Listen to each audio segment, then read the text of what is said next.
Mana mulainya ini?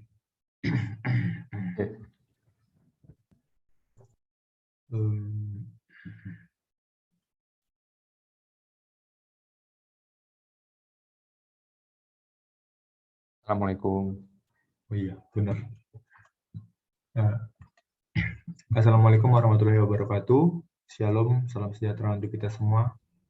Pada kesempatan kali ini, kami dari kelompok Papua Barat, mata kuliah pengelolaan wilayah pesisir terpadu, akan membahas tentang zonasi wilayah dan pemanfaatan wilayah pesisir dan pulau-pulau kecil di Provinsi Papua Barat.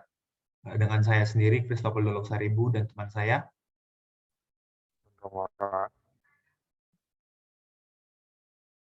Baiklah, langsung saja kita mulai ke pembukaannya.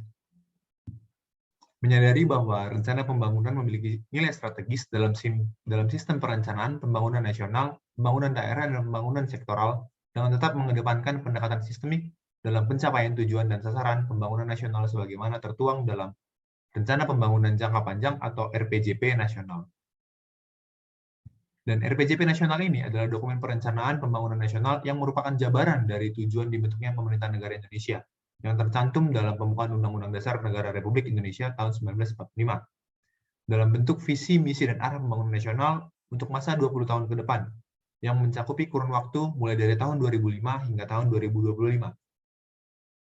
Oleh sebab itu, mempertahankan kesehatan dan produktivitas ekosistem pesisir dan laut di wilayah pesisir Provinsi Papua menjadi sangat penting agar terus menyediakan mata pencaharian bagi masyarakat pesisir dalam rangka optimalisasi pemanfaatan sumber daya perairan dengan prinsip-prinsip membangun keberlanjutan secara ekologi, ekonomi, sosial yang membutuhkan perencanaan yang baik. Perencanaan tersebut dimulai dengan menyusun rencana strategis, alokasi ruang, pemanfaatan untuk berbagai peruntukan, arahan, pengelolaan, dan rencana aksi. Berikut kita saksikan, ini adalah peta Provinsi Papua Barat, di mana menurut survei yang ada, Provinsi Papua Barat itu memiliki luas sekitar 38.820,39 km², dengan data statistik 458.202 jiwa, memiliki 5 kabupaten dan 1 kota.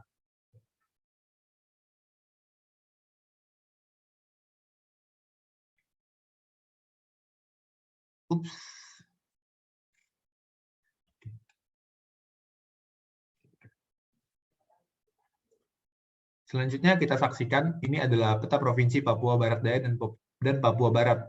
Bisa kita lihat di bawah sini, adalah luas wilayah Papua Barat mencakup 60.851,24 km² dengan total 7 kabupaten dan penduduk menurut statistik 2016 berkisar 435.160 jiwa. Selanjutnya adalah outline yang akan kita bahas dalam materi kali ini. Yang pertama adalah jangka waktu, peta zonasi wilayah pesisir dan pulau-pulau kecil, kemudian fungsi dari RZWP 3K, kemudian kebijakan strategi pengelolaan wilayah, yang keempat kebijakan strategi alokasi ruang dan rencana alokasi ruang dan zonasi. Oke, selanjutnya akan dijelaskan oleh teman saya. Terima kasih Christopher. Jadi RZWP 3K ini memang dirancang selama 20 tahun. Mungkin bisa sekaligus di next. Dirancang selama 20 tahun. Dimulai sejak tahun 2019 sampai dengan 2039. Jadi memang rancangan ini sebenarnya sudah ada dari jauh-jauh hari, bahkan sebelum dari tahun 2019. Tapi memang resminya dilaksanakan 2019 berbarengan dengan diadakannya Perda. Jadi RZWP 3K ini bisa ditinjau selama 5 tahun sekali.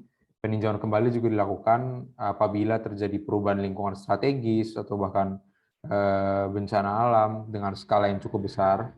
Karena kalau misalkan karena apabila skalanya hanya kecil menengah, tidak begitu memberikan perubahan yang cukup besar lah. Baru apabila ada perubahan batas teritorial dan perubahan batas wilayah, itu juga bisa kita tinjau kembali RZWP 3K-nya. Bisa di next? Oke, jadi apa sih sebenarnya fungsi RZWP 3K ini, khususnya di Provinsi Papua Barat? Jadi memang seperti yang teman-teman lihat tadi, di petanya juga tidak hanya pulau yang besarnya saja, banyak pulau-pulau kecil di sekitar pulau-pulau kecil di Provinsi Papua Barat. Jadi memang RZWP 3K ini harus mencakup keseluruhan. Jadi RZWP 3K ini bisa menjadi acuan dalam pemanfaatan ruang di perairan Selat Wilayah Pesisir, pulau-pulau kecil juga pemanfaatan ruangnya, dasar pemberian izin, acuan lokasi investasi wilayah pesisir dan pulau-pulau kecil, alokasi ruang untuk kegiatan negara atau kepentingan nasional juga dapat menjadi acuan untuk mewujudkan keseimbangan pembangunan wilayah pesisir. Acuan penyusunan RPJMD, RPJPD, RZWP 3K juga dapat menjadi sumber kepastian hukum untuk pemangku kepentingan untuk pemanfaatan ruang laut, acuan dalam penyelesaian konflik wilayah perairan, dan acuan administrasi pemanfaatan wilayah pesisir. Jadi RZWP 3K ini perannya sangat penting itu, sangat krusial. Bisa di next, Christopher. Nah, kita lanjut ke ini, kebijakan strategis pengelolaan wilayah. Jadi memang pada Provinsi Papua Barat itu banyak sekali banyak sekali pemangku kepentingan pada progres konservasi di Papua Barat.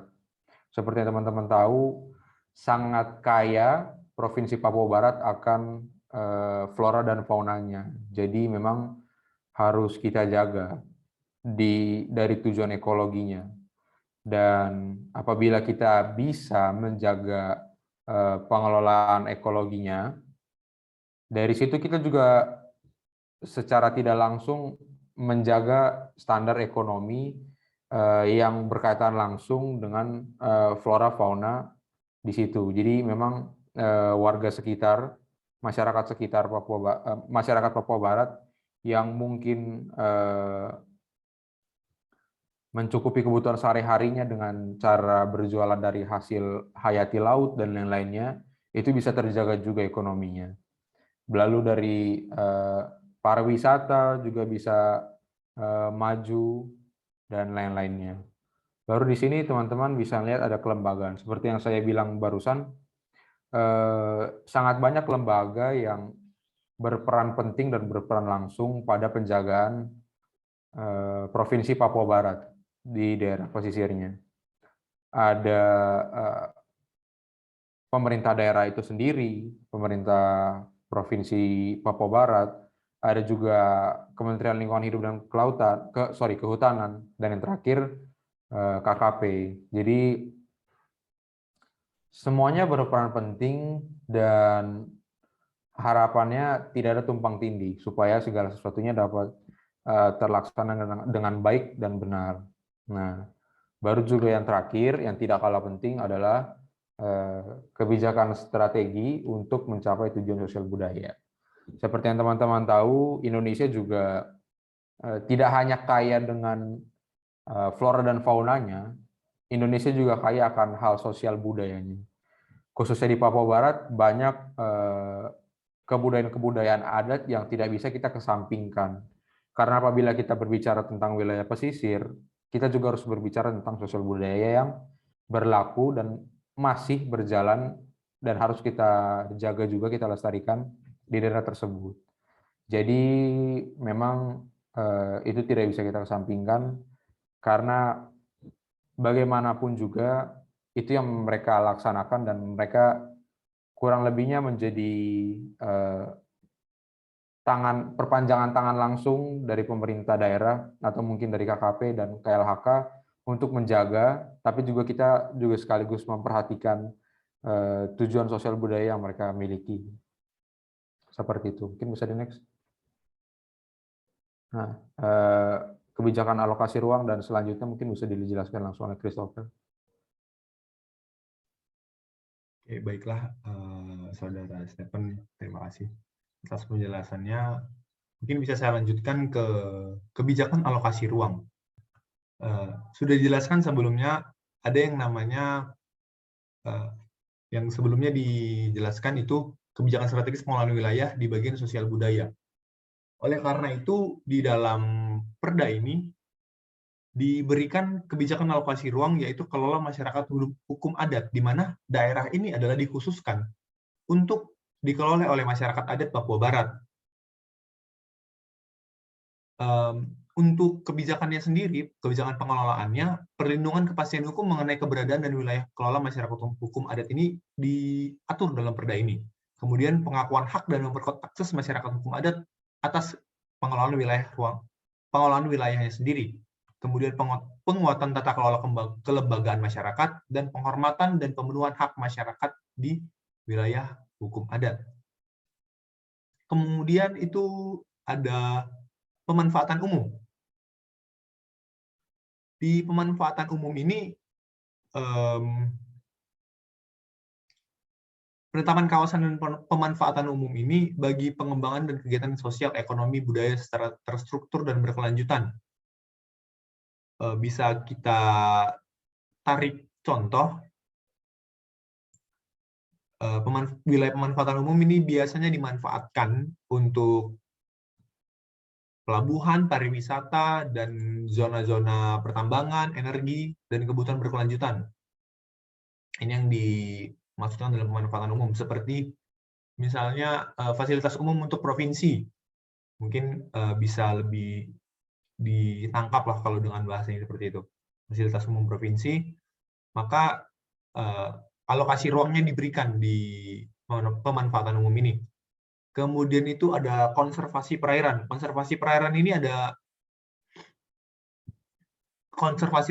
dimaksudkan agar wilayah-wilayah perairan di sekitar Provinsi Papua Barat tetap terjaga dari mulai keanekaragaman hayati, perlindungan kawasannya, kemudian ekosistemnya, dari mulai pesisir dan pulau-pulau kecilnya, kemudian peningkatan fungsi kawasan konservasi untuk mempertahankan dan meningkatkan keseimbangan ekosistem, lingkungan hidup, keanekaragaman hayati, seperti yang saya sebutkan tadi, keunikan bentang alam dan daya dukungnya. Untuk strategi pengelolaannya sendiri, konservasi perairan ini menentukan dan menetapkan kawasan konservasi dan calon kawasan konservasi untuk diproteksi dan diatur pengelolaannya melalui peraturan daerah, mengembalikan dan meningkatkan fungsi kawasan konservasi yang telah menurut akibat pengembangan pemanfaatan umum atau lahan kritis dalam rangka mewujudkan dan memelihara keseimbangan ekosistem wilayah pesisir, laut, dan pulau-pulau kecil melalui rehabilitasi dan restorasi kawasan. Ya, sebelumnya kan ada yang namanya pemanfaatan umum, di mana kita akan memanfaatkan daerah-daerah pesisir, daerah-daerah pulau-pulau kecil, atau daerah pulau terluar sebagai fasilitas umum atau untuk dibangun infrastruktur massal. Oleh sebab itu, dibutuhkan konservasi perairan agar dampak dari pembangunan pemanfaatan umum, dampak dari pembangunan infrastruktur, bisa dicegah dampak negatifnya melalui konservasi perairan. Perairan yang tadinya dipakai untuk pembangunan infrastruktur tadi dilakukan rehabilitasi atau restorasi sehingga keanekaragaman hayati di sekitar wilayah umum itu tidak rusak seperti itu. Kemudian ada kawasan strategis nasional tertentu, di mana kawasan ini meliputi penjagaan keutuhan wilayah negara dan keamanan nasional, pertahanan negara dan bangsa, serta menciptakan kestabilitas kawasan. Pemanfaatan sumber daya pesisir dan pulau-pulau kecil terluar secara berkelanjutan dan pemberdayaan masyarakat sekitar pulau-pulau kecil terluar dalam rangka peningkatan kesejahteraan. Untuk strategi pengelolaannya sendiri, kawasan strategis nasional tertentu mengelola kawasan strategis nasional sebagai partisipatif dan kolaboratif dengan memberdayakan masyarakat sekitar kawasan serta menggandeng institusi terkait mengembangkan rehabilitasi sumber daya dan ekosistem pesisir yang terancam dan mengalami kerusakan atau degradasi. Kemudian mengembangkan kegiatan ekowisata dan berbagai aktivitas ramah lingkungan lainnya dengan tetap memperhatikan daya dukung kawasan strategis nasional tertentu. Mengembangkan penelitian dan pendidikan kawasan strategis nasional tertentu, mengoptimalisasikan aktivitas pengawasan dan pengendalian, serta mendukung kegiatan pertahanan dan keamanan negara. Kemudian yang terakhir adalah pengelolaan alur laut. Pengelolaan alur laut ini dimaksudkan meliputi sinkronisasi dan koordinasi pemanfaatan ruang laut untuk kawasan pemanfaatan umum, kawasan konservasi, dan kawasan strategis nasional tertentu, di mana pengelolaan ruang laut ini menetapkan alur-alur pemanfaatan umum yang digunakan di ruang laut. Misalnya, kita ambil contoh untuk pemanfaatan ruang laut itu alur pelabuhan atau alur pelayaran, kemudian alur pipa bawah laut dan kabel bawah laut, kemudian untuk jalur migrasi biota laut, itu dikelola untuk menghindari adanya pemanfaatan ruang umum yang melalui atau mengenai ruang-ruang laut atau alur laut yang sudah ditetapkan zonasinya, seperti itu. Untuk strategi pengelolaan alur laut, itu yang pertama menetapkan alur laut secara kolaboratif dengan mengedepankan fungsi koordinatif dan konsulatif, meningkatkan fungsi dan pengawasan pengendalian alur laut di seluruh wilayah pesisir dan pulau-pulau kecil, mengintegrasikan dan mensinergikan manajemen alur laut untuk mereduksi intensitas konflik pemanfaatan alur laut maupun konflik dengan kawasan lainnya. Jadi di pengelolaan alur laut ini ditentukan di mana saja alur laut yang boleh digunakan untuk pemanfaatan tertentu dan memang tidak boleh dilalui atau digunakan oleh pemanfaatan tertentu agar tidak terjadi yang namanya konflik antar kawasan, seperti itu. Kemudian kita lanjutkan ke rencana alokasi ruang dan zonasi. Seperti yang disebutkan sebelumnya dan contoh-contoh yang sudah saya berikan, untuk rencana alokasi ruang dan zonasi ini, yang diambil itu ada contoh dari setiap kebijakan alokasi ruang yang tadi. Misalnya wilayah adat. Wilayah adat ini rencana alokasi ruang dan zonasinya itu masuk ke wilayah adat Bomberai, wilayah adat Doberai, dan sebagian wilayah adat Saireri yang memiliki wilayah kelola di perairan pesisir dan pulau-pulau kecil. Itu salah satu beberapa contoh wilayah adat yang dikelola di wilayah pesisir. Kemudian pariwisata. Untuk pemanfaatan pariwisata sendiri ada beberapa lagi terbagi seperti zona pelabuhan, zona hutan mangrove, zona pertambangan, perikanan budidaya, kemudian perikanan tangkap, kemudian zona energi, konservasi pulau pesisir, konservasi perairan, konservasi maritim, pulau terluar, dan kemudian alur pelayaran, alur pipa, alur kabel, alur migrasi penyu, alur migrasi mamalia, kemudian dan kawasan militer, kawasan latihan militer, kemudian ada pos militer, konservasi hayati, perbatasan negara, dan kawasan biak. Mungkin kita bedah satu persatu lagi. Untuk zona pariwisata ini dibagi lagi menjadi zona wisata alam bawah laut dan zona wisata pantai. Itu ada di setiap daerah pesisir di wilayah Papua Barat itu memiliki zona pantai yang bisa dimanfaatkan sebagai pariwisata. Kemudian ada beberapa zona lainnya untuk wisata bawah laut. Mungkin kita bisa ambil contoh pariwisata yang terkenal di daerah Papua Barat, ada Kepulauan Raja Ampat, kemudian ada Teluk Cendrawasih juga. Kemudian untuk zona pelabuhan ini juga dibagi lagi menjadi daerah lingkungan kerja dan daerah lingkungan kepentingan pelabuhan. Kemudian ada zona wilayah kerja dan wilayah operasional pelabuhan perikanan. Kemudian untuk hutan mangrove ini juga dibagi untuk hutan mangrove, rencana zonasi hutan mangrove sebagaimana ditentukan dalam perda ini meliputi ekosistem mangrove yang berada di luar garis pantai. Kemudian untuk zona pertambangan itu zona pertambangan mineral, minyak, dan gas bumi. Zona perikanan budidaya itu tadi pembagiannya itu perikanan budidaya dan juga perikanan tangkap. Itu ada zona-zonanya sendiri dibagi.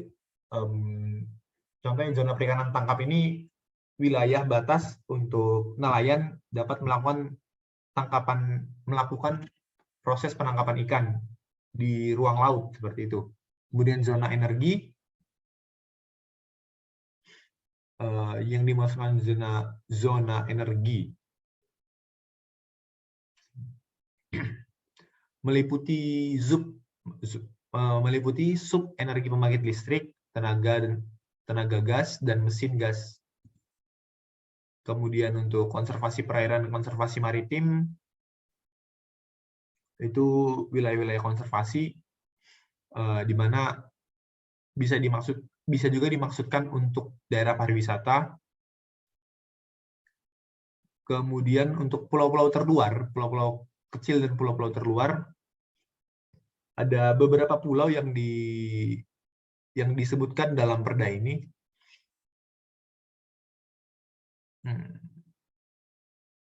Misalnya itu ada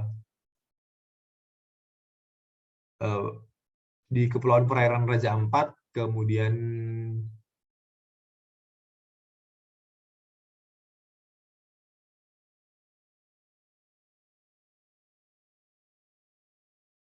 ada Pulau Mof, ada Pulau Fani, Pulau Miousu yang ada di Kabupaten Temberau. Untuk Pulau Mof dan Pulau Fani tadi ada di Kepulauan Raja Ampat atau Kabupaten Raja Ampat. Selanjutnya, alur pelayaran dan perlintasan, alur pipa dan alur kabel, kemudian alur migrasi penyu, alur migrasi mamalia ini diatur dalam pemanfaatan zona alur laut, di mana alur-alur ini memiliki kawasan yang tersendiri dan dilarang untuk dilakukan pemanfaatan lain untuk zona-zona alur ini. Kemudian untuk kawasan latihan militer, pos militer, konservasi hayati, dan perbatasan negara dan kawasan biak ini masuk dalam kawasan nasional strategis tertentu.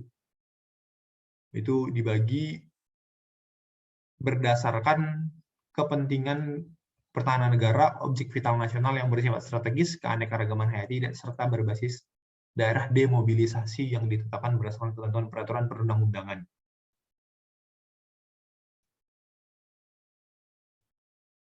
Kemudian untuk selanjutnya, mungkin Saudara Stephen tadi kita melihat zonasi-zonasi yang sudah ditetapkan dalam pengelolaan ruang laut dan ruang pesisir, serta pulau-pulau kecil untuk Papua Barat. Kenapa zonasi? Mungkin kita bisa tarik langsung kesimpulan ya.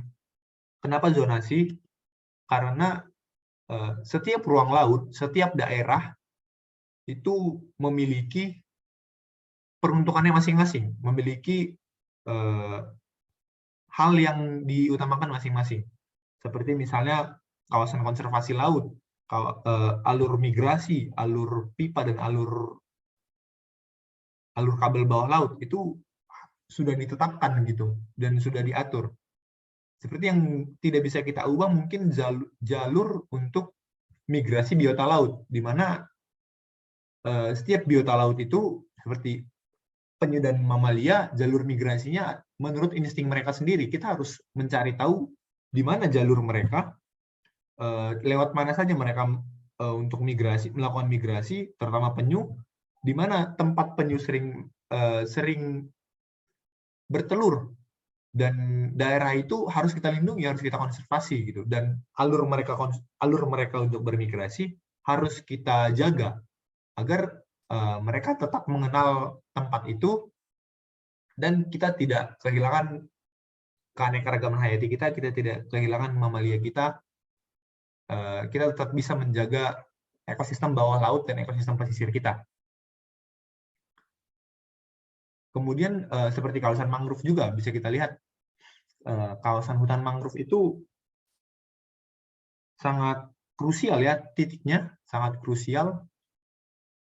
Bisa kita konservasi juga kawasan hutan mangrove, tapi daerah hutan mangrove yang sudah tumbuh dan berkembang secara alami ya, itu harus kita lindungi.